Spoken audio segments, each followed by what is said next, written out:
பாண்டவர்கள் அஞ்ஞாத வாசத்தின் போது தங்களின் உண்மையான அடையாளங்களை மறைத்துக் கொண்டு விராட ராஜ்யத்தில் மாறு வேடத்தில் வாழ்ந்து வந்தனர். தருமர் கங்கப்பட்டர் என்ற பெயரில் பகடை ஆடுபவராகவும், பீமன் வல்லாளன் என்ற பெயரில் சமையல்காரனாகவும், அர்ஜுனன் பிருகநலா என்ற பெயரில் திருநங்கையாகவும், நகுலனும் சகாதேவனும் முறையே குதிரை மேய்ப்பவராகவும் பசு மேய்ப்பவராகவும் வாழ்ந்து வந்தனர். திரௌபதி ராணி சுதேஷ்னாவின் அரண்மனையில் ஒரு பணிப்பெண்ணாக சைரந்திரி என்ற பெயரில் வாழ்ந்து வந்தார்.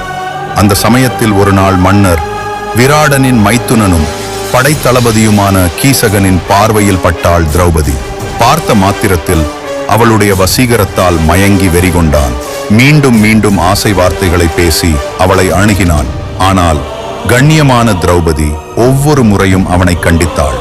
நான் வலிமை மிக்க 5 கந்தர்வர்களின் மனைவி, என்னை தொட்டால் நீ உடனே மரணத்தை சந்திப்பாய் என்று அவள் எச்சரித்தாள். ஒரு நாள் ராணி சுதேஷ்னா திரௌபதியை மது வாங்கி வர கீசகனின் அறைக்கு அனுப்பினாள்.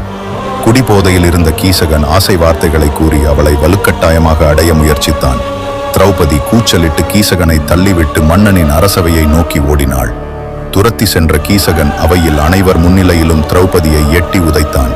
திரௌபதி விராட மன்னனிடம் அழுது கொண்டே நீதி கேட்டாள்.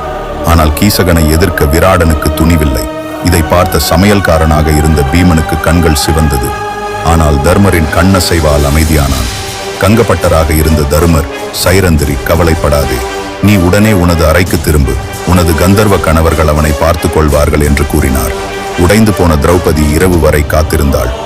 அன்றிரவு சமையல் கூடத்தில் உறங்கிக் கொண்டிருந்த பீமனை எழுப்பினாள். அவன் மார்பில் சாய்ந்து அழுதார். அவர்கள் ஒரு சதி திட்டம் தீட்டினார்கள்.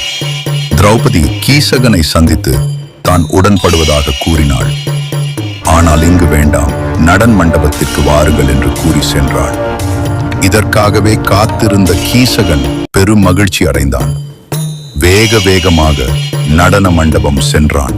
அங்கு குமிரிட்டில் ஒரு பெண் படுத்துக் கொண்டிருந்தாள். அவள் சைரந்திரி என நினைத்து கட்டி அணைத்தான். உடனே பெண் வேடத்தில் உறங்குவது போல் நடித்த பீமன் அவனை பிடித்து உதைத்தான். இருவரும் ராட்சசர்களைப் போல் துவந்த யுத்தம் செய்தனர்.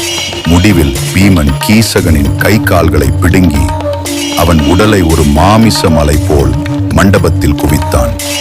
விடிந்தவுடன் கீசகன் இறந்த செய்தி அரண்மனை எங்கும் பரவியது. சைரந்திரியின் கந்தர்வ கணவர்கள் கீசகனை கொன்றுவிட்டார்கள் என அனைவரும் நம்பினர். அதன் பிறகு திரௌபதியை யாரும் மரியாதை குறைவாக நடத்தவில்லை. இந்த கதை பிடித்திருந்தால் இந்த சேனலை உடனே சப்ஸ்கிரைப் செய்யுங்கள்.